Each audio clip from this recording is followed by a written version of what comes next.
Shalom, Bapak Ibu yang terkasih dalam Tuhan. Selamat hari Minggu. Kita bersyukur pada Tuhan kalau pada sore hari ini kita dapat kembali untuk beribadah, memuji, memuliakan nama Tuhan. Sekalipun kita ibadah online, kita bersyukur untuk anugerah Tuhan yang begitu besar. Sebelum kita masuk firman Tuhan, mari kita tundukkan kepala kita bersatu dalam doa. Bapa dalam surga, Bapa yang kami puji dan sembah di dalam nama Tuhan Yesus. Terima kasih untuk berkat anugerah, penyertaan, perlindungan yang Tuhan berikan bagi kami. Sehingga pada sore hari ini kami boleh sama-sama beribadah, memuji, memuliakan nama-Mu. Hamba berdoa untuk setiap jemaat-Mu sekalipun mereka di rumah masing-masing. Tuhan urapi kami, Tuhan berkati kami. Sehingga kami penuh sukacita, kami sehat di dalam nama Tuhan Yesus Kristus. Kalau sebentar kami akan sama-sama mendengarkan firman-Mu, mari Bapa urapi kami pribadi lepas pribadi, dan biarlah kiranya otoritas-Mu turun atas kami semua, sehingga kami dapat mendengarkan firman Tuhan dengan baik, dan boleh kami lakukan dalam kehidupan kami hari lepas hari. Bapa dalam surga, hamba sadar tanpa pertolongan yang daripada Engkau, hamba-Mu tidak bisa berbuat apa-apa. Oleh sebab itu urapi hamba dengan kuasa-Mu, sehingga apa yang hamba-Mu sampaikan semua untuk hormat kemuliaan nama-Mu saja. Terima kasih Bapa dalam surga. Di dalam nama Tuhan Yesus Kristus kami telah berdoa dan ucap syukur. Haleluya. Yang percaya berkata amin. Bapak Ibu yang terkasih dalam Tuhan Yesus Kristus, kita bersyukur pada hari ini kalau kita masih sehat, kita masih hidup, itu semua karena kasih anugerah yang daripada Tuhan Yesus. Kita dapat melihat sosok yang kasih hari-hari ini, setiap jam ada yang kembali kepada Tuhan karena penyakit COVID-19 ini. Jadi sosok yang kasih dalam Tuhan, apapun yang terjadi di dalam dunia ini, jangan pernah menyerah sosok yang kasih dalam Tuhan. Serahkan hidup kepada Tuhan, karena Tuhan adalah tempat perlindungan yang sejati. Saya akan bawakan firman Tuhan yang berjudul Tuhan tempat perlindungan yang sejati, yang diambil dari Keluaran 12 ayat 1 sampai dengan 24. Tapi saya hanya membaca Keluaran 12 ayat 13 sebagai ayat emas bagi kita pada sore hari ini. Demikian firman Tuhan, Keluaran 12 ayat 13. Dan darah itu menjadi tanda bagimu pada rumah-rumah di mana kamu tinggal. Apabila aku melihat darah itu, maka aku akan lewat daripada kamu. Jadi tidak akan ada tulah kemusnahan di tengah-tengah kamu apabila aku menghukum tanah Mesir. Saudara-saudaraku yang kekasih dalam Tuhan Yesus Kristus, pada perjanjian lama sosok yang kasih dalam Tuhan, Tuhan menyuruh kepada umat Israel supaya mereka memotong domba sosok yang kasih sebagai korban bagi Tuhan, sosok yang kasih dalam Tuhan.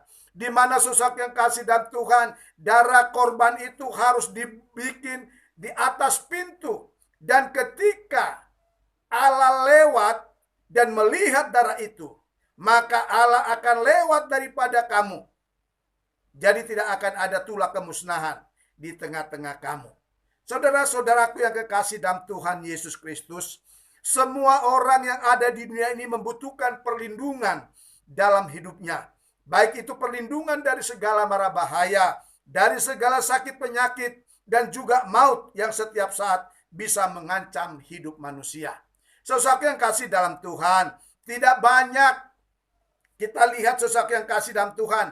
Pada saat-saat ini sosok yang kasih, bagaimana setiap orang percaya memberitakan supaya setiap orang percaya itu bersandar dan berharap kepada Tuhan. Karena Tuhan adalah tempat perlindungan yang sejati. Saudaraku yang kekasih, kita melihat sosok yang kasih bagaimana bangsa Mesir tidak membuat darah di atas rumahnya. Ketika malaikat lewat sosok yang kasih, pasti ada yang meninggal dalam rumahnya. Oleh sebab itu sosok yang kasih dalam Tuhan Yesus Kristus, sebagai orang yang percaya dalam perjanjian baru. Yesus telah mati di kayu salib untuk menebus dosa saudara dan saya. Bahkan dia telah mencurahkan darahnya di kayu salib. Oleh sebab itu, saudara yang kasih dalam Tuhan, dia telah menebus saudara dan saya. Percayalah kepada dia bahwa Tuhan akan melindungi saudara dan saya. Amin. Saudara yang kasih dalam Tuhan Yesus, kita yakin dan percaya Yesus menjadi perlindungan buat kita pada saat ini. Yesus yang menjadi pedoman hidup kita pada saat ini, saudara yang kasih. Kalau kita baca di dalam Mazmur 9 ayat 19, demikianlah Tuhan adalah tempat perlindungan bagi orang yang terinjak, tempat perlindungan pada waktu kesesakan. Semua manusia pada saat ini merasa tersesat. Semua manusia pada saat ini di dunia merasa teraniaya karena sakit COVID pada saat ini. Tetapi saudara dan saya yang percaya kepada Tuhan, serahkan hidupmu kepada Tuhan, karena dia adalah domba Allah yang telah menebus dosa saudara dan saya. Bahkan penyakit saudara dan saya sudah dipikul di kayu salib, saudara yang kasih dalam Tuhan. Jadi Bapak Ibu yang terkasih, mari kita sungguh-sungguh hidup di dalam Tuhan. Bagaimanapun situasi kondisi keluarga saudara dan saya, kita datang kepada Tuhan. Jadikan rumahmu mesbah Tuhan, di mana saudara bersekutu, mengundang kehadirat Tuhan untuk menguasai hidup saudara, mendampingi saudara, bahkan melindungi saudara. Dan yang terpenting kita minta kuasa darah Yesus tutup bungkus keluarga kita, sehingga kemanapun kita pergi, Tuhan yang ada dalam melindungi kita. Saudaraku yang kekasih dalam Tuhan Yesus Kristus, kita melihat pada saat itu, saudara yang kasih dalam Tuhan, domba yang sudah disembelih itu dibakar dan dimakan dengan roti yang tidak beragi, beserta sayur pahit, saudara yang kasih dalam Tuhan. Apa makna dari ini semua, saudara yang kasih dalam Tuhan? Bahwa dalam kehidupan ini, segala kepahitan telah diangkat oleh Tuhan Yesus Kristus. Oleh sebab itu, saudara yang kasih dalam Tuhan, kita selalu berdoa. Kita mohon urapan Tuhan atas rumah kita, di mana kita tinggal. Sebagaimana bangsa Israel pada saat itu membuat darah, saudara yang kasih dalam Tuhan, di atas rumahnya, supaya ketika malaikat maut lewat, malaikat itu hanya lewat saja dan tidak terjadi kematian anak sulung di rumah mereka. Kenapa, saudara yang kasih? Bukan hanya manusia, anak sulung manusia saja, binatang juga mati pada saat itu, saudara yang kasih dalam Tuhan.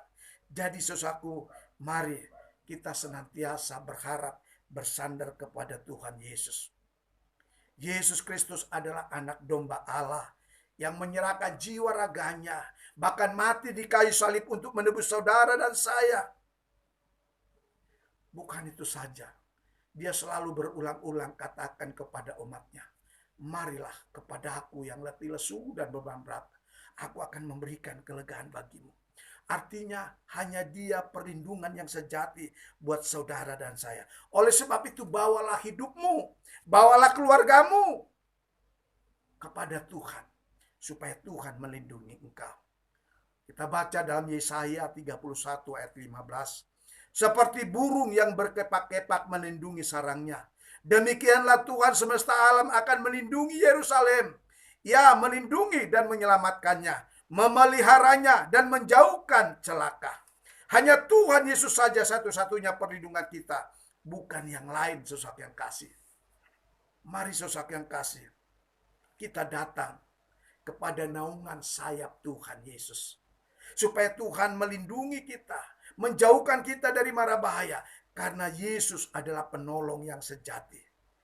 Yang terakhir kita baca Mazmur 46 ayat 2. Allah itu bagi kita tempat perlindungan dan kekuatan, sebagai penolong dalam kesesakan, sangat terbukti. Jadi kalau saudara dan saya sampai saat ini ada, itu bukti bahwa Tuhan menolong saudara dan saya. Amin. Amin. Amin. Amin. Amin. Jadi kalau dibilang amin, jawabnya amin, jangan diam saja. Amin. Amin. Ini saudara yang kasih dalam Tuhan. Jadi kita harus selalu datang kepada Tuhan. Jangan hanya ke gereja saja, tapi tidak ada makna. atau perubahan dalam hidup. Jangan hanya mendengarkan firman Tuhan, tetapi pikirannya kemana-mana. Berharap bersadar kepada Tuhan, supaya Tuhan memberikan yang sakit sembuh, yang kekurangan Tuhan cukupkan. Amin. Amin. Aminnya baru terakhir kedengaran.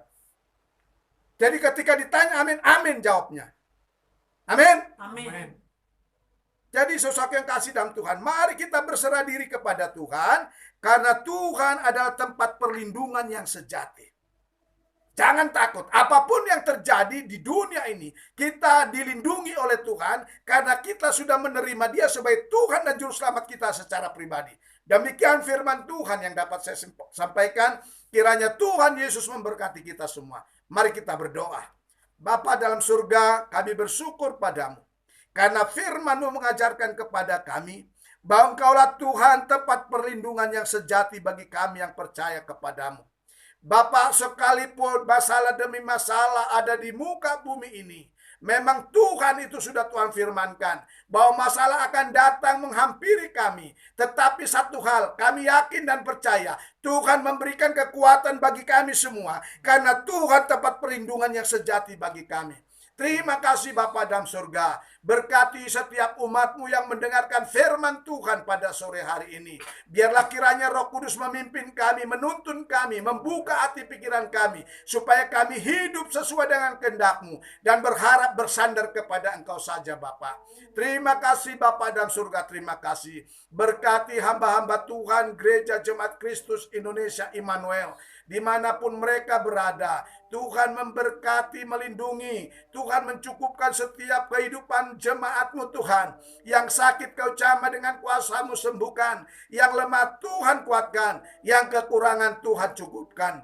Terima kasih Bapa dalam surga. Kalau pada saat ini ada yang bermasalah keluarga Tuhan, Tuhan tolong berikan roh hikmat daripada surgawi itu, agar mereka saling mengasihi, saling mengampuni antara satu dengan yang lain. Terima kasih Tuhan, terima kasih Tuhan Yesus, terima kasih Roh Kudus. Terpujilah Engkau kekal selama-lamanya. Di dalam nama Tuhan Yesus Kristus, kami telah berdoa dan ucap syukur. Haleluya, yang percaya berkata, amin.